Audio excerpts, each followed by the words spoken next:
Fee reimbursement నిధులను విడుదల చేయాలని డిమాండ్ చేస్తూ ఈ నెల 14వ తేదీన రాష్ట్ర వ్యాప్త కళాశాలల బంద్కు ఏబీవీపీ పిలుపునిచ్చింది. ఈ బంద్కు కళాశాలల యాజమాన్యాలు, తల్లిదండ్రులు సహకరించాలని, విజయవంతం చేయాలని ఏబీవీపీ సిటీ సెక్రటరీ పృథ్వీతేజ్ కోరారు. రాష్ట్రంలో కాంగ్రెస్ ప్రభుత్వం అధికారంలోకి వచ్చి 3 సంవత్సరాలు గడుస్తున్నా విద్యార్థుల ఫీజు బకాయిలు విడుదల చేయకపోవడం దారుణమన్నారు. జూనియర్ కళాశాలల నుండి యూనివర్సిటీల వరకు బంద్ నిర్వహిస్తున్నామన్నారు. సీఎం రేవంత్ రెడ్డి ఇప్పటికైనా స్పందించి సమస్యలు పరిష్కరించాలని డిమాండ్ చేశారు.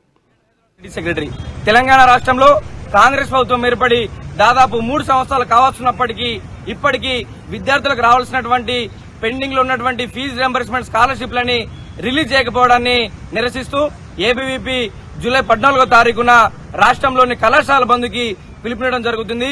జూనియర్ కళాశాల మొదలుకొని యూనివర్సిటీ స్థాయి వరకు అన్ని కళాశాలకి బంద్కు పిలుపునివ్వడం జరుగుతుంది. ఈ బంద్కు తల్లిదండ్రులు, విద్యార్థులు, కళాశాల యాజమాన్యాలు సహకరించి ఈ బంద్ను విజయవంతం చేయవలసిందిగా మేము విజ్ఞప్తి చేస్తా ఉన్నాం. కనీసం ఈ బంద్ తోటైనా ఈ రాష్ట్ర ప్రభుత్వానికి కనీసం సోయొచ్చి మాకు రావాల్సినటువంటి ఫీజు రియంబర్స్మెంట్ బకాయిలని విడుదలని చెప్పేసి మేము డిమాండ్ చేస్తా ఉన్నాం. రాష్ట్ర ప్రభుత్వానికి, ముఖ్యమంత్రి గారికి మేము ఒకటి చెప్తా ఉన్నాం, ఈ బంద్ కేవలం ఒక్కరోజు బంద్ మాత్రమే కాదు, ఇది ఒక ఉద్యమంగా మారబోతా ఉందని